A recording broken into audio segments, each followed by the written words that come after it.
கர்த்தராகிய இயேசு கிறிஸ்துவின் நாமத்தில் நான் செபிக்கிறேன். நம்பிக்கை என்பது மிகவும் அவசியமானது.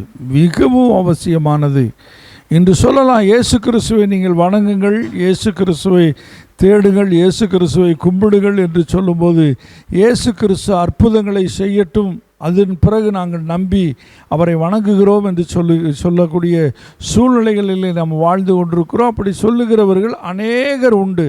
ஐயா, தலைவலிக்கு விக்ஸாக்ஷன் மாத்திரை மிகவும் நல்லது என்று சொல்லி நாம் பார்க்கிறோம். ஆனால் அந்த விக்ஸாக்ஷன் மாத்திரை எடுத்து கையில் வைத்து கொண்டு, மாத்திரையே எனக்கு முதலாவது சுகத்தை கொடு, அது பிறகு நான் உன்னை நம்பி நான் உள்ளே விழுங்குகிறேன் என்று சொன்னால் அது எவ்வளவு பைத்தியகாரத்தனமோ.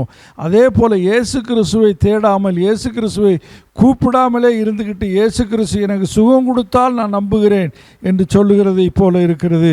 ஒரு மனுஷனை குறித்து பார்க்கிற ஒரு திமிர்வாதக்காரன் இருந்தானா, அவனை கட்டில் படுக்கையாக எடுத்துக்கொண்டு வருகிறார்கள். இயேசு கிறிஸ்துவிடத்திலே கொண்டு போக முடியவில்லை. அவர்கள் இயேசு கிறிஸ்து அமர்ந்திருந்ததான வீட்டினுடைய கூரையை பிரித்து கொண்டு கட்டிலோடு கூட கீழே இறக்கிறார்கள். அப்படியானால் எவ்வளவு நம்பிக்கை இருக்குமானால் அவர்கள் அந்த காரியத்தை செய்திருக்க முடியும். இயேசு கிறிஸ்து அமர்ந்திருந்ததான கூரையை பிரித்து அங்கிருந்து கட்டிலோடு கூட அவனை இறக்குவார்கள் என்று சொன்னால் எவ்வளவு நம்பிக்கை இருக்கும். இந்த நம்பிக்கை அவர்களுக்கு இருந்த நம்பிக்கை இன்று உங்களுக்கு எனக்கு இருக்குமானால் கர்த்தர் எவ்வளவு பெரிய காரியங்களை செய்ய அவர் வல்லமையுள்ளவராக இருக்கிறார். திமிர்வாதக்காரனை சுகப்படுத்தினதான அதே கர்த்தர் உங்களுடைய வியாதியையும் பரிபூர்ணமாய் குணப்படுத்த அவர் வல்லமையுள்ளவராய் இருக்கிறார். இயேசு கிறிஸ்துவை தேடுங்கள், அவர் மேலே அசையாத நம்பிக்கை வையுங்கள். கர்த்தர் உங்களுக்கு பலத்த நன்மை செய்வாராக. ஆமேன்.